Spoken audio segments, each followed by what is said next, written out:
qavatlari qat-qat bo'lib chiqadigan, og'izda eriydigan ko'mir ko'k piyozli qatlamali tayyorlaymiz. Birinchi bo'lib unimizni elab savolib, ustiga tuzli suvni solib, o'rtacha qattiqlikda xamir qorib olamiz. Xamirimizni ikkita zuvalaga bo'lib olib qo'yamiz. Mana tingan xamirlarimizni birinchi qo'limiz bilan, keyin o'qluv yordamida o'rtacha qalinlikda yoyib olamiz. Yoyib olgan xamirlarimiz ustiga erigan saryog'ni bir tekis qilib surib, oldindan to'g'rab olgan ko'k piyozlarimizni bir tekis qilib sepamiz. Ustidan ikkinchi xamirni yopib, qolgan saryog'imizni ham bir tekis qilib surib chiqamiz. Va videoda ko'rsatilgandek qilib lentichkalar kesib chiqamiz.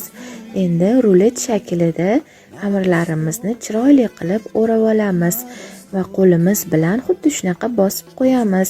Mana yarim soatga xolodilnikka olib qo'yamiz.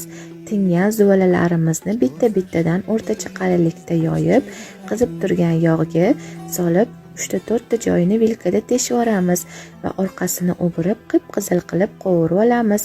Mana mazali ko'mir qatlamalarimiz tayyor.